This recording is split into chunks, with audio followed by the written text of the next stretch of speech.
Hello? Hello?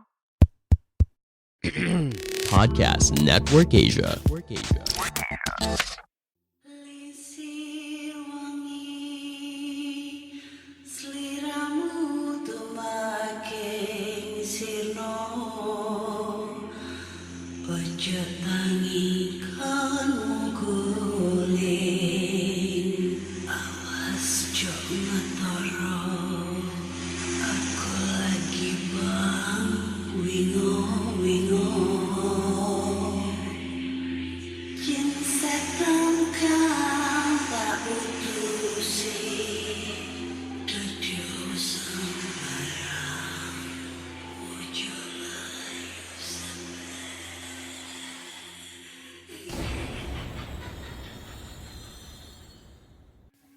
Hai Rek, yo apa kabar? Ketemu lagi dengan aku si Ana di podcast kisah horor.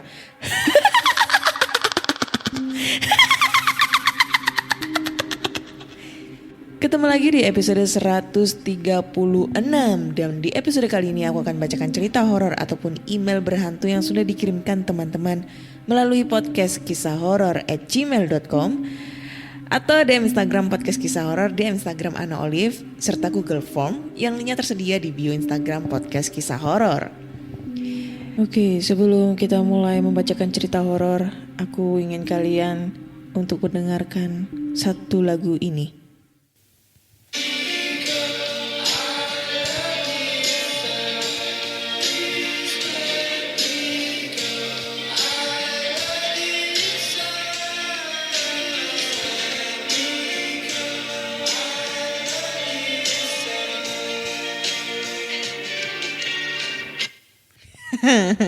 Gimana lagunya enak kan? Aku tuh lagi demen banget sama ini lagu gara-gara viral FYP di TikTok ya. FYP di TikTok sekaligus ada kata-kata pencerahan, bukan kata-kata pencerahan ya, kata-kata galau gitu ya, yang sekarang lagi aku alami nih, sesuai nih lagunya. Jadi aku mau sedikit bercerita horor, pengalaman horor aku. Jadi mohon jangan dibully ya, ini cerita saya. Kalau kalian udah ngedengerin cerita aku di episode-episode sebelumnya ya, di ya sekitar episode 60-an apa 50-an aku lupa. Aku pernah cerita kalau aku tuh belum bisa move on dengan seseorang yang ibaratnya tuh udah cinta mati gitu sama dia ya. Sampai aku nyamperin ke Makassar. Ya sebenarnya sih ke Makassar tuh udah bolak-balik ya.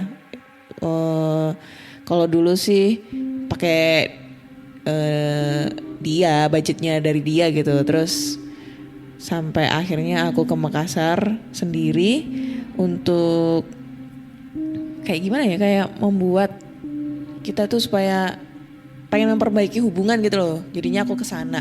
Dan ternyata pas kesana endingnya tidak menyenangkan gitu. Dianya melepaskan saya gitu. Putus gitu ibaratnya ya, anjir lah. Susah banget sih ngomongnya. Galau banget sumpah. Putus gitu kan. Dari bulan 1 sampai sekarang udah masuk bulan 11, aku belum bisa move on. Dan kemarin sih sebenarnya ada 1 mingguan ini aku itu ada deket sama orang lain. Kayaknya itu aku tuh sama dia itu ada rasa nyaman gitu sama dia. Karena selama masa-masa aku belum bisa move on sama mantan aku dulu, aku tuh pernah deket sama orang tapi gak bisa senyaman itu, gak bisa ngalihkan aku dari mantanku gitu kan. Dan akhirnya aku ketemu sama dia, akunya bisa sedikit demi sedikit itu loh ngelupain mantan aku. Tapi aku takut sendiri juga, takutnya dia bakal ngeghosting aku. Terus akhirnya pada saat aku udah berusaha bisa ngelupain sedikit demi sedikit mantan aku, tiba-tiba tadi siang dia ngabarin aku nge-WA kalau dia mau ke Surabaya gitu kan, mau ke Surabaya. Bingung dong ngapain nih orang ke Surabaya ya. Padahal selama ini dia nggak pernah hubungin tuh cuma paling komen story aku gitu doang. Tapi nggak pernah yang seintim percakapannya kayak dulu gitu loh.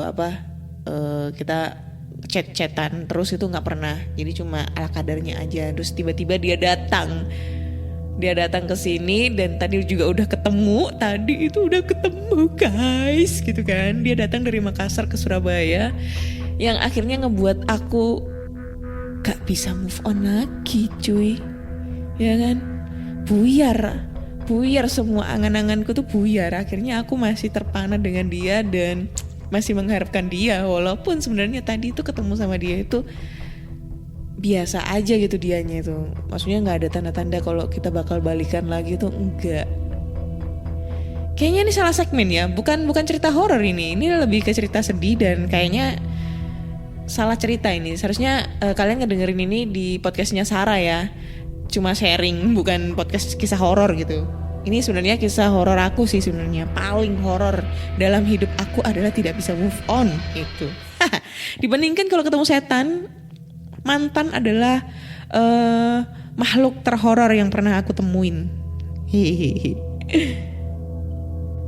Oke, langsung aja kita bacakan cerita horor ya. Dan kucing gue langsung bangun, anjir kaget dia. Dan cerita pertama ini datang dari email, kita bacakan langsung.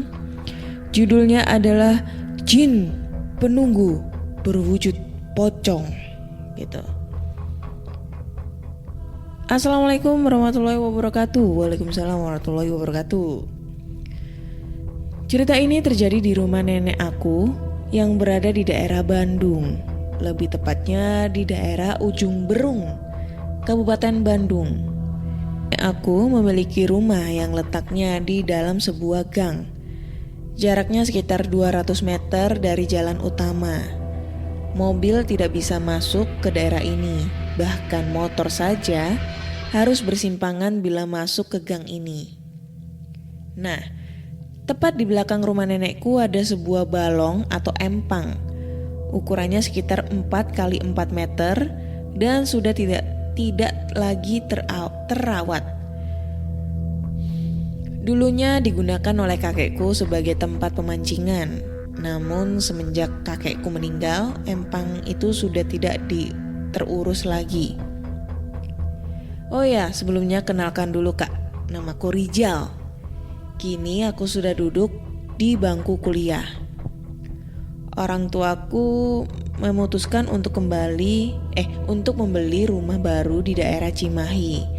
Lantaran letak kantor ayah yang berada di Cimahi, sehingga dia tidak perlu capek-capek pulang pergi Bandung Cimahi setiap harinya. Tapi sesekali bila libur panjang kita menginap di rumah nenek. Selain agar tidak jenuh dengan suasana di Cimahi, kasihan juga bila nenek harus tinggal sendirian di sana. Maka sesekali kami sekeluarga menemaninya.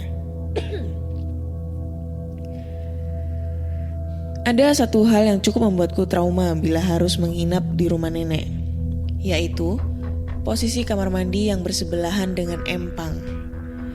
Kamar mandinya juga masih menggunakan ventilasi yang terbuat dari tembok yang dilubangi. Jadi kalau buang air pada malam hari suasananya horor sekali lantaran WC jongkoknya ada di depan ventilasi tersebut. Cuma letaknya tidak berhadapan langsung. Kita perlu menoleh ke samping kanan bila ingin melihat ventilasi. Ada satu kejadian yang membuatku tidak ingin lagi buang air bila terbangun di malam hari. Lantaran aku pernah ditampakkan oleh sesosok pocong. Jadi waktu itu aku masih kelas 3 SMP dan sedang menderita diare lantaran kebanyakan makan makanan pedas. Diare itu membuatku ingin terus-menerus buang air. Bahkan hingga sudah tidur pun aku suka terbangun karena perasaan mules yang tidak tertahankan. Hingga akhirnya aku terbangun di pagi hari karena perasaan mules yang sudah tidak lagi tertahankan. Aku pun bergegas menuju kamar mandi. Sial sekali pikirku saat itu, karena harus ke kamar mandi di tengah tidur yang lagi enak-enaknya. Tapi kalau tidak ke kamar mandi bisa bahaya. Tiba-tiba aku mendengar suara ketawa dari sekitar kamar mandi. Aku pikir itu adikku yang mencoba menggangguku. Namanya Anton. Usianya memang tidak terlalu jauh dariku. Namun usilnya melebihi aku. "Tok, gak lucu," bentakku saat itu. Namun dia masih terus menggodaku. Karena kesal, aku bentak lagi lah dia. "Tok, gak diem, aku pukul nanti ya," kataku dengan nada tinggi. Setelah itu suara tertawa itu hilang. Aku senang karena aku bisa kembali buang air dengan tenang. Namun yang aku heran, kenapa aku tidak mendengar langkah kaki dari luar. Padahal biasanya bila aku buang air pada siang hari, aku bisa mendengar langkah kaki orang-orang dengan jelas. Tak berapa lama aku mendengar suara yang sama. Namun kali ini bukan dari arah rumah, melainkan dari arah ventilasi. Terkejutnya aku waktu itu begitu mengetahui bahwa ada sosok hitam dibalut kain putih yang sedang melihatku dari ventilasi dengan muka tertawa.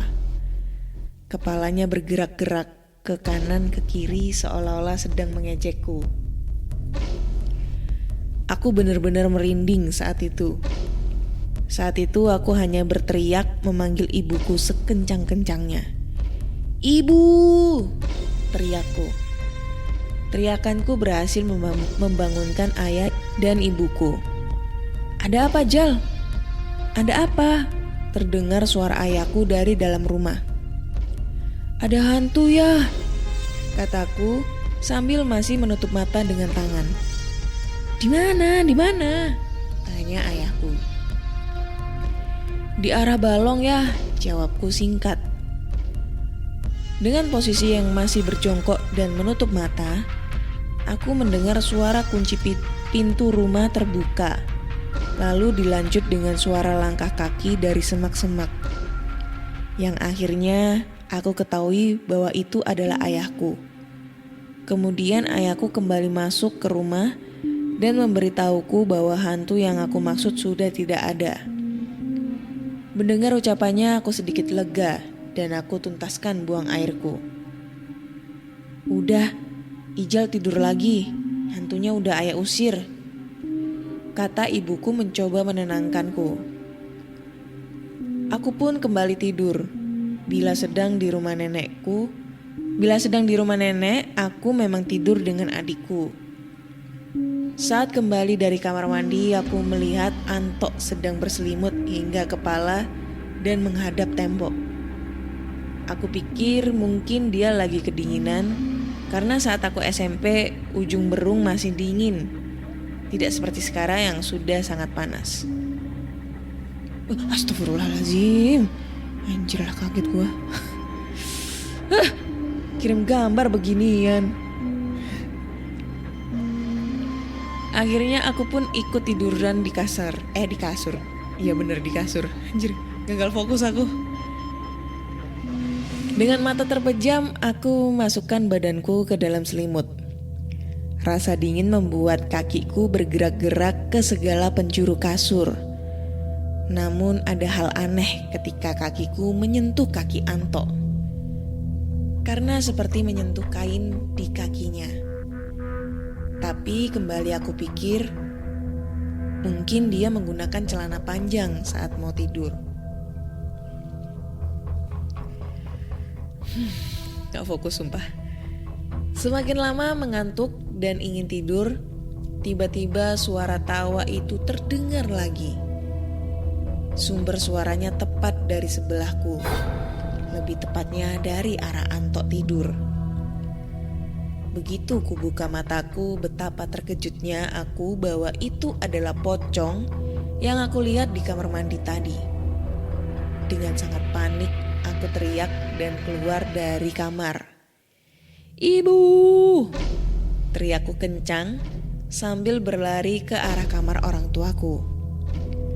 Karena pintu tak kunjung dibuka, aku gedor-gedorlah pintu kamar mereka. Akhirnya terbukalah pintu itu. Sialnya, ternyata teriakanku juga membuat nenekku terbangun. "Ada apa malam-malam gini?" tanya nenekku. "Ada pocong, Nek. Dari tadi gangguin aku terus," jawabku ketakutan. "Ya udah, sini tidur sama nenek aja ya," bujuk nenekku. "Iya, kamu tidur sama nenek aja. Soalnya Anto udah tidur sama ayah sama ibu. Nanti kamu gak dapet tempat," kata ibuku. Akhirnya malam itu aku putuskan untuk tidur dengan nenek. Baru saja rebahan di kasur, kutanyakan pada nenekku kenapa dia sama sekali tidak ketakutan dengan hantu yang aku sebut tadi. "Nek, kok nenek gak takut sih tidur sendirian setiap hari di sini?" tanyaku polos. "Emang mau takut sama apa?" tanyanya sambil mengelus-elus pundakku. "Sama pocong, Nek. Soalnya dari tadi aku digangguin terus," jawabku. "Oh itu, dia gak ganggu kok. Mungkin mau kenalan aja sama Ijal," jelas nenek dengan santainya. "Maksudnya?" tanyaku semakin penasaran. "Iya, jin yang kamu tadi lihat memang penunggu rumah ini. Dulunya ditugasin sama kakekmu buat nungguin balong biar gak ada yang ngambilin ikan di sana.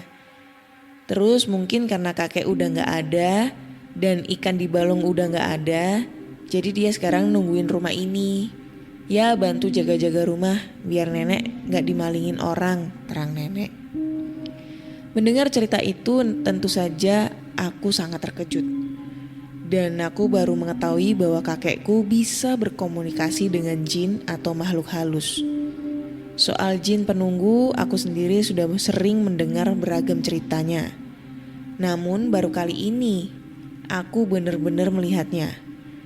Mungkin benar kata nenek, bisa saja saat itu dia ingin berkenalan denganku. Sedangkan soal jin itu, aku sendiri tidak tahu bagaimana kabarnya. Cuman menurut cerita nenek, jin itu memilih untuk tinggal di sana dan tidak ikut nenek pindah ke Cimahi. Sekarang rumah itu sudah dijual dan nenek ikut kami tinggal di Cimahi karena kondisinya kini semakin renta. Jadi agar nenek mudah juga diawasi. Thank you Kak Ana sudah dibacakan cerita aku.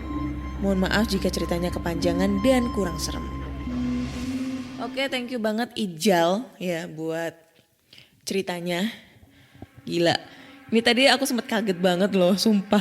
Kaget banget waktu ngebacain gara-gara si Ijal ini ternyata kirim gambar juga, ilustrasi pocongnya tuh kayak gimana gitu loh. Jadi dia ini ngirim gambar pocong, posisinya lagi nengok apa ya, kayak miring gitu, ngelongok, terus matanya merah, terus mukanya hitam, ada kapas gitu di hidungnya. Ini kaget banget anjir, gue lagi nge-scroll ke bawah buat bacain cerita, tiba-tiba dikirim gambar kayak gini kan shock dong aku. Gak fokus dong jadinya, anjir lah. Tapi bener sih, ini kebetulan aku kayak kebayang gitu ya, kayak kali ini aku tuh ngebacain cerita, terus sekarang ini pas aku ngebacain cerita itu kayak kebawa dalam ceritanya dan berasa banget merindingnya itu kayak gimana ya. Karena bener banget sih, walaupun aku gak pernah ditampakin sosok hantu ya, tapi kalau semisalnya aku lagi buang air di toilet dan kebetulan toiletnya itu ventilasinya itu lubang-lubang ya di kamar mandinya, kayak teralis gitu, model kayak teralis, pasti bakal ngelongok ke arah lubang tersebut dan pasti bakal bakal parno-parnonya gitu deh kalau ngeliatin ventilasi tersebut. Pernah gak sih kalian kayak gitu? Soalnya aku pernah nih, kejadian itu di rumahnya temen aku ya kan. Kebetulan aku lagi nginep nih di rumahnya dia. Terus rumahnya dia itu kayak suasananya itu kayak masih kayak di desa gitu, belum di kota. Jadi sampingnya rumahnya dia itu kebon gitu kan, kebon. Rumahnya tuh di daerah Mojokerto. Iya, di daerah Mojokerto. Jadi rumahnya tuh gede banget, terus tapi di sisi kanan kirinya itu nggak ada tetangga karena di pinggir jalan raya gitu. Pokoknya kebon lah gitu. Nah, posisinya aku kan nginep di rumahnya dia tuh. Terus tengah malam itu kebetulan aku sama nih ceritanya kayak punyanya si Ijal nih. Aku kebelet pup gitu. Kebelet pup. Nah, pas di kamar mandi itu ada ventilasi. Dan kebetulan ventilasinya itu ngadepnya itu di sisi kanan. Jadi ini kan ada di hadapannya klosetnya itu temboknya nggak ada ventilasi, tapi di sisi kanan itu ada ventilasi ya nggak begitu gede sih, kecil gitu, cuma kelihatan di luar gitu, ventilasi teralis gitu modelnya. Pokoknya setiap aku lagi pup di situ pas tengah-tengah malam itu pasti pandanganku tuh penasaran banget buat noleh ke arah ventilasi tersebut gitu loh. Ya pikiranku di sana ya parno banget lah, kebayang-bayang bakal ada setan kayak, atau mungkin ada yang ngelongok kayak pas ngeliatin aku lagi pup, ngintip gitu, atau kayak gimana. Tapi nggak pernah diliatin sih, cuma pas kita nemuin lokasi kamar mandi yang seperti itu pasti kita bakal penasaran banget, dan secara otomatis kita bakal ngelongok ke arah ventilasi tersebut. Kebayang nggak? Pasti kalian pernah deh ngalamin kayak gini. Dan di dalam otakku pada saat itu pasti ngebayangin bakal ada setan kayak pocong, kuntilanak atau apa. Tapi ya belum pernah diliatin sih, walau ya. pengen diliatin tapi gak tahu caranya kayak gimana gitu. Serem banget sih, gila. Baru cerita pertama dan lumayan panjang, cuma lumayan serem sih ceritanya ya. Thank you banget Ijal buat ceritanya ya. Sumpah gue agak gagal fokus gara-gara foto yang dikirimin Ijal nih, gila. Oke, next kita lanjut ke cerita berikutnya ya. Cerita berikutnya ini datang dari, ini aku sebutin namanya Ai gitu aja ya, dari Ai. Kamu lagi mau mengembangkan podcast kamu, tapi bingung caranya bagaimana? Mulai dari sisi performance-nya, menentukan rate konten kamu, sampai bagaimana cara memonetisasinya. Nah, coba deh cek Podmetrics. Podmetrics adalah platform yang bisa membantu kamu untuk lebih mudah melihat performa konten podcastmu. Lalu melalui Podmetrics, kamu juga bisa menentukan rate podcastmu melalui data yang tersedia. Serta bisa juga memonetisasi kontenmu dengan champion-champion dari brand yang cocok dengan podcastmu. Bahkan, Podmetrics juga bisa membantumu untuk mendapatkan inspirasi dalam membuat iklan pada podcastmu dengan contoh iklan yang sudah tersedia. Nggak ketinggalan juga, sekarang Podmetrics juga ada fitur Pod Earnings dengan berbagai metode pembayaran, sehingga memudahkan kamu untuk mendapatkan penghasilan dari Podmetrics. Jadi, kalau kamu seorang podcaster, pastikan kamu mendaftar Podmetrics dengan memakai Podmetrics referralku. Klik langsung aja podlink yang ada di deskripsi box dalam episode ini. Waktu itu nginep di Hotel Tanjung Kodok. Tanjung Kodok ini dekat dengan pantai. Sebulan gitulah. Gue sama saudara gue itu nginep di sana 3 hari 2 malam. Pagi renang dan lihat view pantai. Dan di hari pertama waktu malam-malam dan gak bisa tidur, gue dan bokap gue itu jalan-jalan sambil lihat view pantai. Gue gak bisa tidur itu gara-gara suara lautnya gitu. Maklum lah sebelahan sama pantai. Jalan-jalan ya fan-fan aja gitu. Besoknya gak bisa tidur lagi. Gak tahu kenapa masih gak bisa tidur. Padahal besoknya masih ke banyak tempat. Dan lagi jalan-jalan sambil lihat view pantai. Kali ini pantainya beda banget. Dan kebetulan bokapku itu bisa lihat hantu. Ya dia lihat pantai di malam ini. di pantai itu kayak ada mayat gitulah. Padahal ya kemarin gak ada. Kan aneh. Masa pembunuhan dalam 1 hari dan hotel itu dijaga gitu? Kan itu tanya teman di Tanjung Kodok ada hantu atau korban pembunuhan kah? Teman bokapku ya jawab dong. Dulu ada pembunuhan di pantainya. Udah lama sih. Emang kenapa? Bokapku otomatis jawab dong. Ya kali dah tanya terus ditanya balik, gak jawab. Kemarin-kemarin kan jalan-jalan, terus nginep di sana, ada mayat gitu. Ternyata hantu toh, kata bokapku. Gue kaget dong, kayak gue juga lihat gitu. By the way, gue masih punya satu cerita lagi. Gue gabung aja di sini. Jadi cerita ini udah lama, sebelum bokap gue ketemu nyokap gue. Bokap gue tidur di kos-kosan dan bokap gue itu udah bisa lihat hantu dari sini. Bokap gue otomatis udah terbiasa dong lihat hantu di malam hari.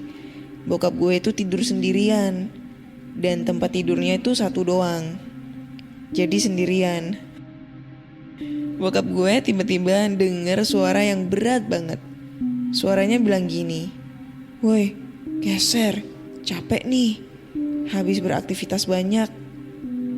Suara itu berkata seperti itu 3 hari. Bokap gue kalau dibilangin kayak gitu auto geser ke depan. Ya kali geser ke belakang. Terus bokap gue lihat gitu. Ternyata suara itu aslinya suara dari genderuwo dan tingginya seplafon. Bokap gue tidur bareng hantu. Dan nyokap bokap gue juga pernah tidur di situ berdua dan bawa hewan anjing. Itu menggonggong 1 malam. Ternyata ada hantu. Besoknya nggak lagi. Gitu aja. TYY, moga masuk podcastnya. Oke. Thank you Ai buat ceritanya ya. Gimana ya? Aku tuh nggak mau menghujat ya, nggak mau menghujat. Nanti banyak netizen yang nggak suka dengan komentar aku ya. Tapi ya gimana lagi? Aku tuh tipikal orangnya tuh yang ngomong apa adanya gitu loh ya. Jadi sebelumnya maaf banget ya Ai. Aku agak kurang ngeh dengan ceritanya. Maksudnya kata-katanya ini kayak kurang pas gitu ya. Mungkin next time kalau Ai kirim cerita lagi lebih dirapikan lagi ya tulisannya. Tapi aku agak paham kok dengan ceritanya ya. Jadi ini aku ini ya jabarin lagi, lebih perjelas lagi maksudnya dalam cerita si Ai ini kayak gimana ya. Untuk cerita pertama, jadi Ai dan keluarganya ini itu nginep di hotel di Tanjung Kodok. Setauku Tanjung Kodok itu di daerah Lamongan ya, deket sama WBL gitu. Wisata Bahari Lamongan.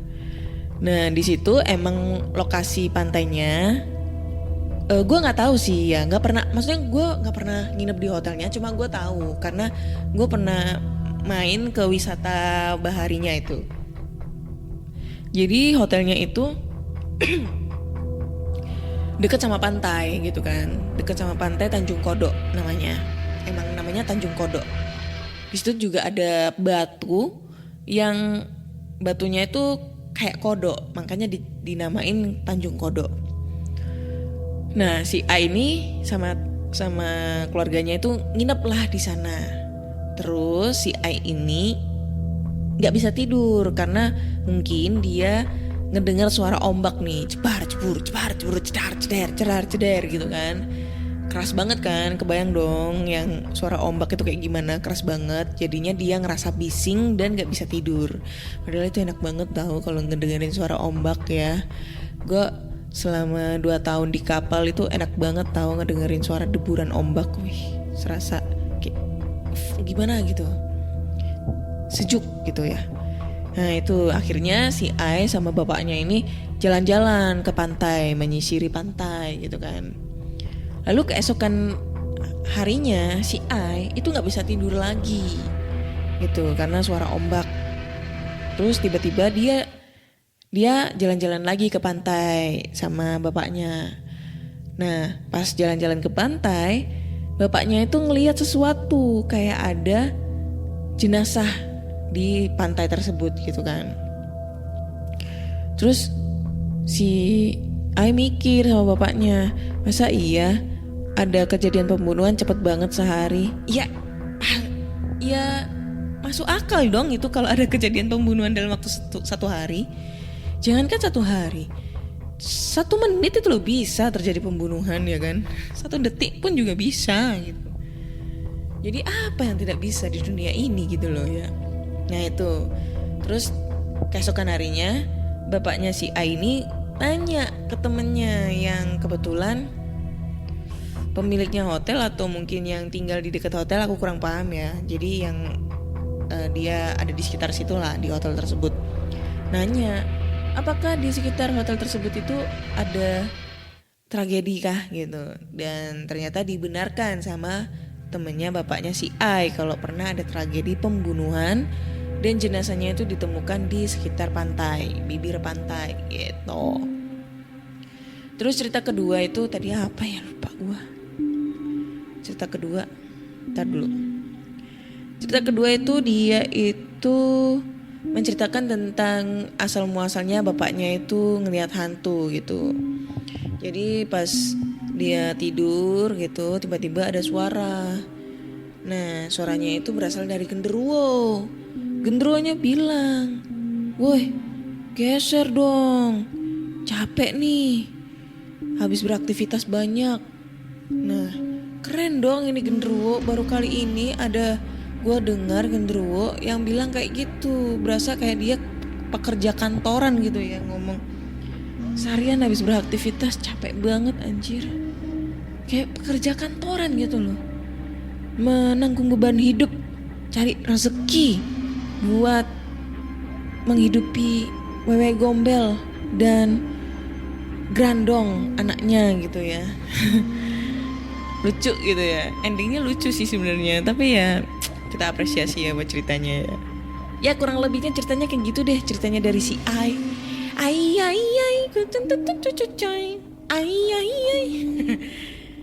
keinget mainan telat. Halo. Oke, next ke cerita berikutnya ya. Ini cerita terakhir yang ada di Google Form ya. Judulnya adalah Jangan Pernah Sombong di Tanah Dayak, Kalimantan. Wih, keren ini. Pasti ini keren ceritanya ya. Waktu itu, ini datang dari siapa sih? Bentar. Oh, dari Saiful. Waktu itu pada tanggal 20 Agustus, ada seorang pendatang yang berasal dari Sulawesi Utara. Dia berkunjung ke Kalimantan Utara, tepatnya di kota Tarakan. Kunjungannya ke tanah Kalimantan untuk melakukan tugas pekerjaan, namun sangat disayangkan sikap dan perilaku orang tersebut sangat tidak sopan dan cenderung menghina kaum suku Dayak yang ada di kota Tarakan. Lebih tepatnya kaum Pusaka. Pusaka adalah sebutan organisasi pemuda Dayak Tarakan. Dengan kesombongannya, dia tidak percaya dengan adat istiadat yang berlaku di tanah Dayak, Kalimantan. Tidak berselang lama orang tersebut langsung kesurupan dan susah untuk diobati sampai-sampai harus memanggil tetua suku kaum Pusaka. Kaum Paguntaka untuk diobati. Saking parahnya dia kesurupan, hidungnya sampai mengeluarkan darah dan matanya memutih. Kejadian ini sangat tragis karena saya menyaksikan sendiri secara langsung kejadian tersebut. Tak berselang lama 4 hari dari kejadian tersebut, orang itu meninggal karena sakit. Ini pembelajaran buat kita agar lebih menghargai siapapun dan dimanapun tempatnya, agar terhindar dari kejadian-kejadian yang tak diinginkan. Sekian cerita dari saya dan terima kasih. Thank you banget Saiful buat ceritanya ya. Ini ceritanya singkat, jelas, padat, seram tapi ada apa ya, kata moralnya ya. Jadi seperti kita tahu ya, kalau di Kalimantan, di Bali, di Jawa pun juga mistisnya, magicnya itu ada, jir, ya kan. Di setiap daerah itu pasti ada lah. Kalau di Jawa itu lebih ke Banyuwangi gitu kan, di Lamongan atau di mana itu semuanya itu terkenal dengan magicnya gitu. Di Bali juga ada, di Kalimantan juga ada. Nah, banyak banget sebenarnya cerita-cerita yang udah dikirimkan dari podcast ke podcast kisah horor yang berasal dari kota Kalimantan. Kemarin ada yang di Borneo, ada yang di Pontianak, ada yang di mana lagi ya? Gue lupa sebenarnya. Yang ceritanya ada di hutan terlarang, ada lagi yang ya banyak banget lah sebenarnya. Dan itu juga ibaratnya itu sebenarnya mengingatkan kita juga ya, supaya di saat kita yang bukan orang asli dari suku tersebut datang jadi pendatang di daerah beda dengan daerah kita, misalnya ya aku di Jawa terus aku singgah ke Kalimantan. Nah, itu setidaknya kita juga harus menghormati satu sama lain antar suku, ya kan? Karena kita nggak tahu adat istiadat kita tuh berbeda. Adat istiadat kita berbeda. Cuma kita tuh sama-sama manusia. Makanya kita diajarkan saling menghargai gitu loh. Karena ini sebenarnya kejadiannya sama kayak kejadiannya temenku. Jadi aku pernah diceritain ya. Ini agak sedikit cerita ya. Aku ingat banget ini. Jadi agak ingat dengan cerita ini. Jadi ini temen aku kebetulan dia dinas di Kalimantan gitu ya. Dinas di Kalimantan. Dia anggota lah ya. Jadi kebetulan kan dulu kan aku pernah daftar tentara, polisi sampai 10 kali. Dan dari situ kan aku punya temen banyak nih yang udah jadi. Nah, temanku ini cerita kalau lightingnya ini ya gue nggak bisa ngomong apa-apa ya. Pokoknya dia tuh punya kemampuan bela diri, terus punya jimat gitu. Punya jimat. Terus kebetulan dia dinas di daerah Kalimantan. Habis itu dia tuh kayak menyombongkan dirinya sendiri di situ. Ya, menyombongkannya itu sebagai jagoan di sana dan kayak meremehkan orang-orang yang ditemuinya di sana. Ibaratnya kayak gini loh. Apa ya? Semisalnya nih, gua ketemu sama orang, terus ibaratnya gue lagi dangdutan nih, dangdutan gitu ya, dangdutan. Terus tiba-tiba nggak sengaja nyenggol orang nih, ya kan? Nah, posisinya kita lagi salah, kita yang salah. Kita posisinya aku lagi mabok ceritanya kayak gitu. Kita nyenggol orang. Nah, orang tersebut nggak terima nih. Nah, kitanya yang salah, bukannya malah minta maaf, malah nyolot. Akhirnya timbullah suatu pertengkaran nih, adu mulut. Nah, tiba-tiba si temenku, contoh si A ya, si A ini kayak menyombongkan dirinya. Pokoknya mengeluarkan jurus-jurusnya dia lah. Jurus-jurusnya dia apa? Gue kebal dengan segala macam gitu kan. Gue kebal nih. Gue jagoan di kampung ini gitu kan. Dia bilang kayak gitu. Ini cerita real banget nih. Nah, sebenarnya dia tuh sudah dikasih peringatan sama teman-temannya. Apalagi adalah lightingnya dia yang benar-benar warga asli orang Kalimantan, asli orang Dayak gitu, kayak ibaratnya ngewanti-wanti jangan sekali-sekali kayak mencari masalah di sini. Kalaupun kita salah, kita harus minta maaf. Kalaupun kita nggak salah, kita harus berusaha dengan sabar gitu kan. Nah, tapi si temennya ini kayak ngebandel nih, kayak ngebangkang. Apa gue nggak salah gitu, gue jagoan di sini. Anjing semua gini-gini bla bla bla bla gitu kan. Akhirnya dia bilang sombong. Dia kan punya jimat nih, dia sombong.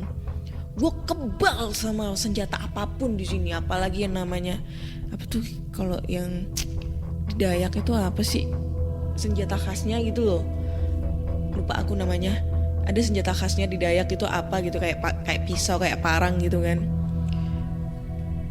di tempat gue keris gak nusuk, pisau gak nusuk. Nah si yang disenggolnya ini nggak terima, akhirnya dia pulang, kebetulan rumahnya deket, dia ambil lah itu ambil parangnya yang khas Dayak itu, terus ditebas terus tangannya, nggak putus sih sebenarnya, tapi sobek terus, langsung darah berceceran kemana-mana. Tapi itu cuma sekali doang, terus maksudnya si orang Kalimantan itu biar ada efek jerak gitu buat si yang sombong itu.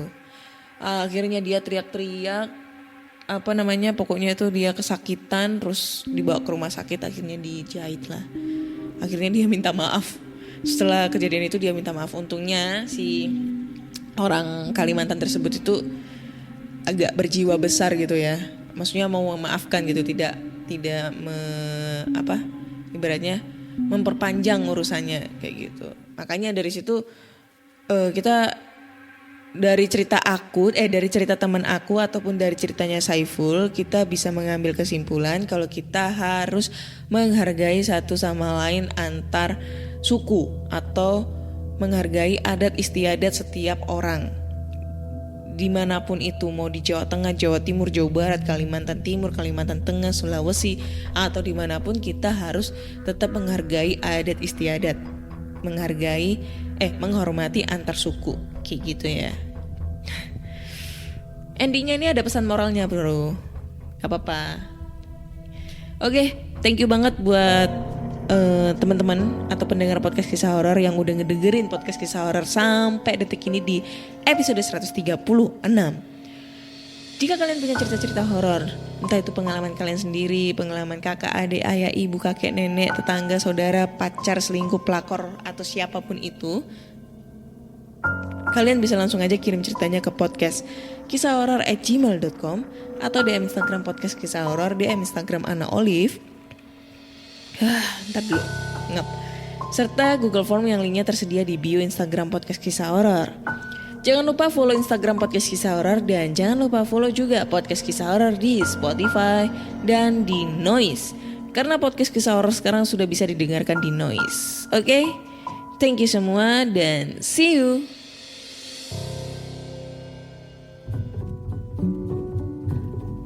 Pandangan dan opini yang disampaikan oleh kreator podcast, host, dan tamu tidak mencerminkan kebijakan resmi dan bagian dari Podcast Network Asia. Setiap konten yang disampaikan mereka di dalam podcast adalah opini mereka sendiri dan tidak bermaksud untuk merugikan agama, grup etnik, perkumpulan, organisasi, perusahaan, perorangan, atau siapapun dan apapun.